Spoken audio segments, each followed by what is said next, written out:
मी खरंच सांगते आई, आम्ही मुद्दामून नाही केलं. भलतं चलतं असं काही झालं नाही ग, खरं तुझी शपथ. माझा तुझ्यावर पूर्ण विश्वास आहे. तू जे सांगतेस ते पटतंय मला. खरंच म्हणतो, मला नाही केलं ग, मला खरंच माहिती नव्हतं. बस बस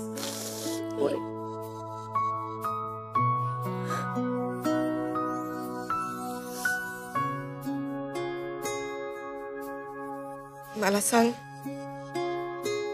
हे सगळं अण्णांना कसं पटवून देणार आहेस? आई, खरंच अण्णांचा माझ्यावर विश्वास उरला नाहीये का ग? ते खूप दुखावले गेले तर मूल्या. तुला माहितीये, तू त्यांचा अभिमान आहेस. तू त्यांची मुलगी आहेस म्हणून नशीबवान समजतात ते स्वतःला. आई हो ग, पण धक्का बसलाय ग त्यांना. तू त्यांना दुखवशील असं स्वप्नात सुद्धा वाटलं नसेल त्यांना. आई सांग ना, मी अण्णांची माफी कशी मागू? आता काहीच बोलू नकोस. त्यांना शांत होऊ देत, मगच काय ते बोल. आई पण अण्णा शांत होतील ना ग? होतील ना, नक्की होतील. तुला तर माहितीये ना, तुझ्यावरचा राग फार काळ त्यांना मनात ठेवताच येत नाही, हो की नाही?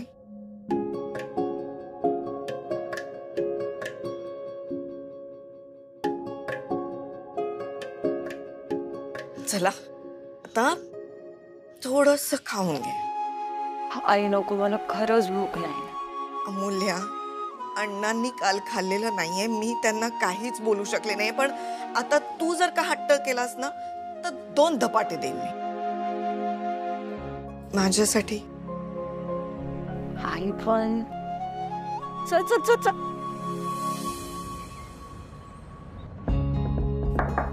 Come in.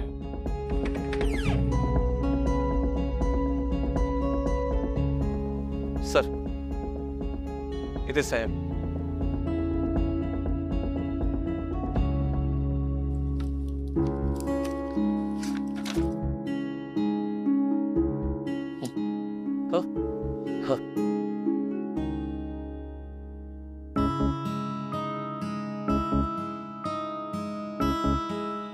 काय झालं?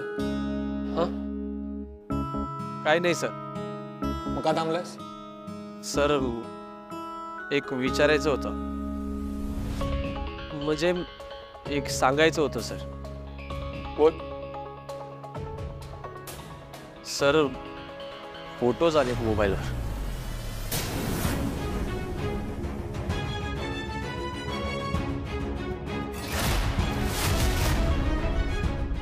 हे अजून कोणाकोणाकडे आलेत? सर, माहित नाही. तो नंबर शोधून काढलास? हो सर, पण कळलं नाही कोण आहे सर ते. सर, मागे एका कॉन्स्टेबलशी माझी ओळख झाली होती, त्यांना मी हा नंबर पाठवून दिलाय. त्यांच्याकडून डिटेल्स मिळाल्या की मी तुम्हाला सांगतो सर. ऐक, हे फोटोज तुझ्याकडे आलेत, हे अमूल्याला कळलं नाही पाहिजे. आणि जर स्टाफमध्ये कोणाकडे आले तर त्यांना सांग की तुला माहित होतं की आम्ही गेलोय ते. ओके? Okay sir. पण सर, तुम्हाला काय वाटतं कोण असेल याच्यामध्ये? ही कळत नाही रे, कोण करतंय, का करतंय, पण लवकरच कळायला हवं. विजय, आम्ही दोघं गेलो होतो हे फक्त तुला माहित होतं ना? मग तू सांगितलंस का कोणाला? नाही सर. चुकूनही नाही? शपथ सर, मी कोणालाच काही सांगितलं नाही. आणि सर, तुम्ही तरी मला कुठे सांगितलं होतं की तुम्ही मुंबईला जाताय म्हणून? तुम्ही फक्त एवढंच सांगितलं होतं की आम्ही बाहेर जातोय. तुमची संध्याकाळी फ्लाईट मिस झाली तेव्हा तुम्ही मला सांगितलं. सर, काही प्रॉब्लेम झालाय का? हो, अमूल्याच्या घरी प्रॉब्लेम झाला. अरे बापरे. बरं ठीक आहे विजय, तू जा आता, मी बघतो. आणि हो, अमूल्य आली तर कळव मग. ठीक आहे सर. हो.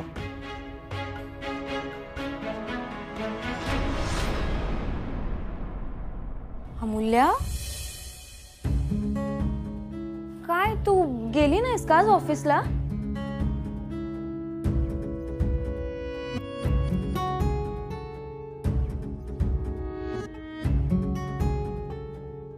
तू ठीक आहेस ना? हे अभ्यास वगैरे थोडा वेळ बाजूला ठेव, आपण एक बाहेर फेरी मारून येऊया. चल उठ. फिरून आले म्हणून तर ही फळं भोगतोय ना. मग तू काय अशीच बसून राहणार आहेस का? अमूल्या, हे बघ. नाही ताई, प्लीज ग, आत्ता नको. आई ऐक ना, मी काय म्हणते, आपण सगळं काही आईला सांगून टाकूयात का? म्हणजे तिला आपण सांगून देऊ की माझं आणि वेदांचं एकमेकांवर प्रेम नाही, आणि आम्ही हे नाटक फक्त नूतन काकूंनी तुझ्या आणि विक्रांतसाठी परवानगी द्यावी म्हणून केलं. मला वाटतं आई समजून घेईल अपू. अगं, तूच म्हणाली होतीस ना की असं सारखं झालं तर घरात खूप मोठं वादळ येईल. हो ग ताई, पण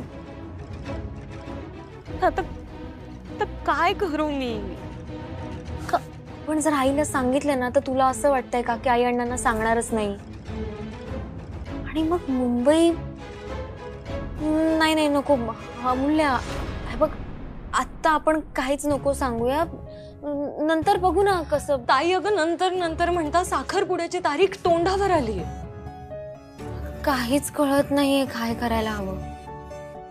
माझंच चुकलं, मी ना वेळीच गोष्टी थांबायला हव्या होत्या. अण्णा म्हणतात ना, हेच बरोबर. प्रवाहाबरोबर जाताना कुठे थांबायचं ना हे समजायला हवं. अमूल्या, ह्यात तुझा काही दोष नाहीये, तुझ्यात काहीच चूक नाहीये.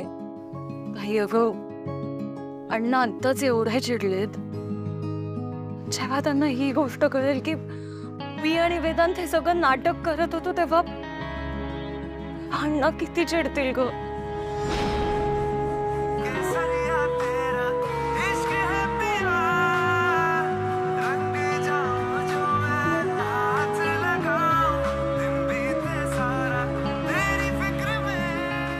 मी आले फ्रेश.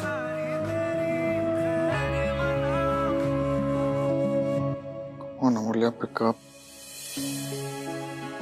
अमूल्या, अगं मी कधीपासून कॉल करतोय, तू फोन का उचलत नाहीस? बिझी होतीस का? नाही. अमूल्या, काय झालंय? तू ठीक आहेस ना? वेदांत, अरे अण्णा माझ्याशी बोलतच नाहीयेत. हा, पण तू ठीक आहेस ना? अशा परिस्थितीत कशी ठीक असेल मी? अमूल्या, मी येऊ का अण्णांशी बोलायला? नाही नको नको, तू नको भेटस. अमूल्या, पण मी बोलेन अण्णांशी. मग आता तू ऑफिसला येणारच नाहीयेस का? माहिती नाही. अगं, माहित नाही म्हणजे तू असं का बोलतेस? अरे म्हणजे अशा परिस्थितीमध्ये मी नाही सांगू शकत वेदांत. बरं, टेक युअर टाइम. वेदांत, अरे नूतन काकूंनी ताई आणि विक्रांतच्या साखरपुड्यामध्ये जे काही केलं ना, त्यातून अण्णांना बाहेर पडायला खूप वेळ लागली. कसे बसे बाहेर पडलेत ते. आणि आता हे सगळं अण्णांना कळाल्यावर मला माहिती नाही अण्णा त्यातून बाहेर पडतील का नाही. वेदांत, मला हे सगळं सहन होत नाहीये रे. काय करायला पाहिजे आपण? अमूल्य, मी समजू शकतो. Actually I am really very sorry. नाही वेदांत, तू सॉरी म्हणू नकोस. अरे जे काही झालं त्यात तुझी काही चूक नव्हती. फक्त आपण मुंबईला जाणार आहोत ही गोष्ट तुम्हाला आधीच सांगितली असती ना तर मी आई अण्णांना सांगितलं असतं. सांगून आपण 2 दिवस राहिलो असतो ना तरी चाललं असतं रे त्यांना. अगं, पण मला सरप्राईज द्यायचं होतं ना. पाहिलंच ना सरप्राईज किती महागात पडलं ते. म्हणजे आता काय म्हणजे मला काही कळत नाही. अरे चल आपण नंतर बोलूया. काळजी घ्या. बाय.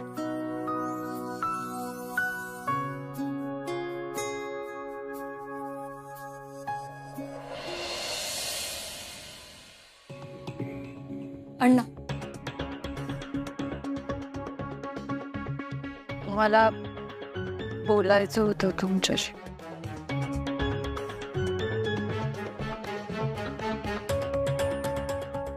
तुम्ही हातपाय तोंड धुवून घ्या, मी चहा टाकते.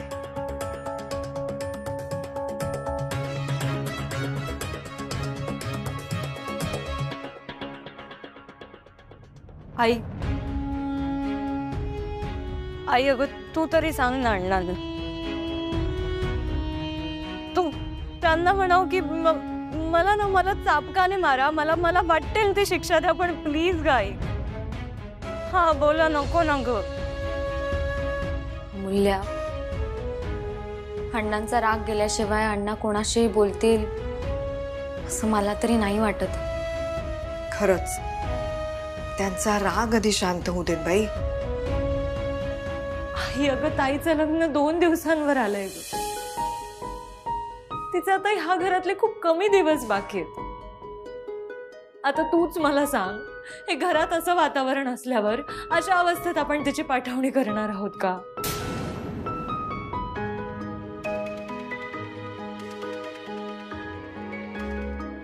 अण्णा,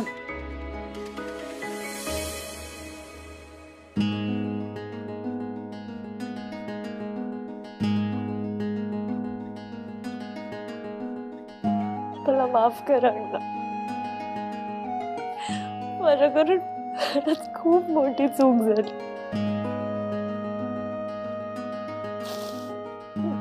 पण अण्णा तुम्ही द्याल ती शिक्षा मी भोगायला तयार.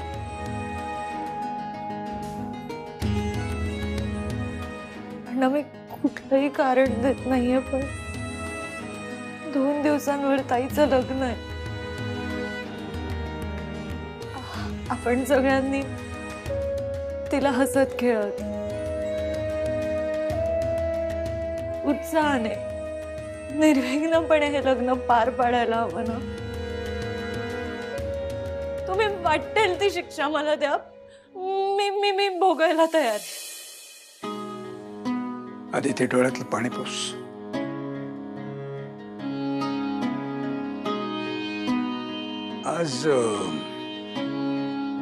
आज मी खूप विचार केला. सुमनचाही फोन आला होता मला, आणि त्यांचं तुझ्याशी बोलणं झाल्यानंतर सगळे पेशंट्स निघून गेल्यावर मी खूप वेळ एकटाच बसलो होतो. एकंदर सगळ्याचाच विचार केला मी. अमूल्या, तुझ्याकडनं खूप मोठी चूक झाली, हे तर खरंच आहे. तू नागपूर सोडताना मला कळवायला हवं होतंस.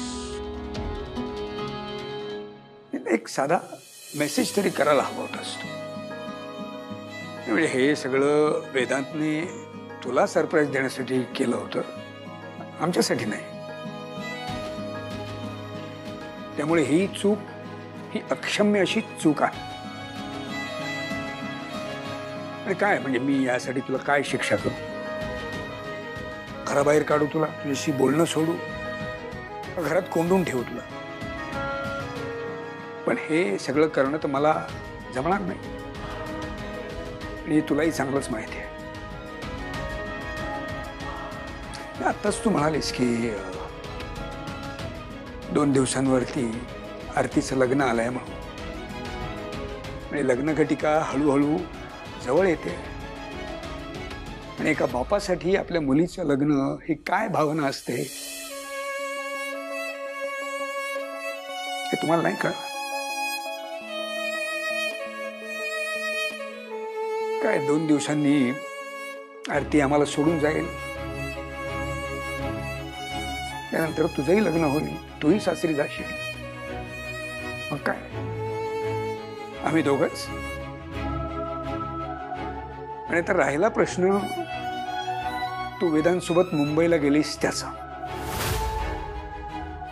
तरी मला आणि सुमनला असं अजिबात वाटत नाहीये की तुम्ही दोघंही नैतिक दृष्ट्या काही चुकीचं वागला असाल असं अजिबात वाटत नाही आम्हाला.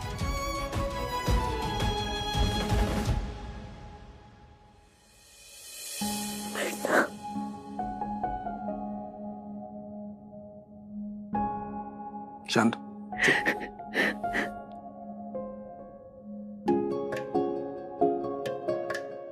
काय इतकी वर्ष डॉक्टरी करतोय मी, त्यामुळे माणसाला बघितल्याबरोबर तो मला कळायला लागतो.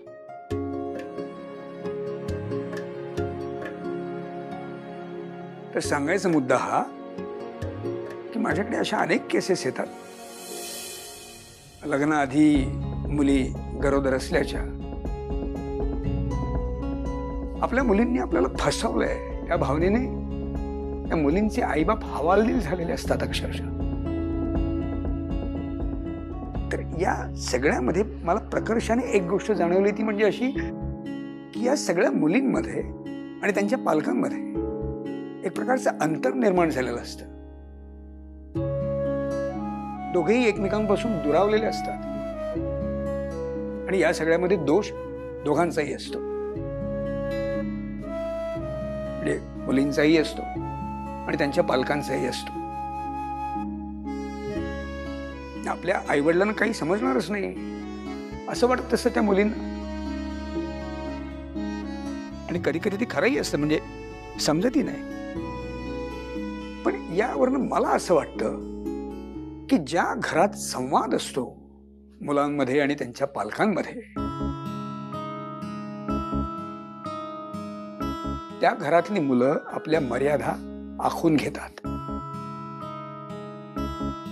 ज्या घरातला संवादच तुटतो ते घर सुद्धा हळूहळू तुटायला लागतं. आणि म्हणूनच अमूल्या, तुझ्याकडनं चूक झालेली असली, अगदी अक्षम्य चूक झालेली असली तरी आपल्यातला संवाद कधीही तुटू नये असं मला मनापासून वाटतं नेहमीच. म्हणून मी तुला माफ करतोय. कळतंय का तुला? त्यामुळे ही तुझ्याकडनं झालेली शेवटची चूक आहे अमूल्या. इथून पुढे नो मिस्टेक, नो माफी.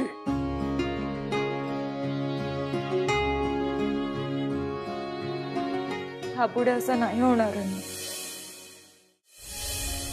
सॉरी.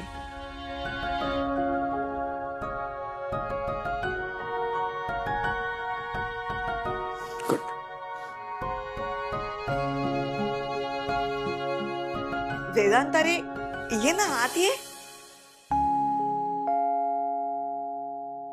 या बाहेर का उभे, आत या. अरे काय काय काय चाललंय वेदांत? उभे राहू. काय चाललंय तुमचं?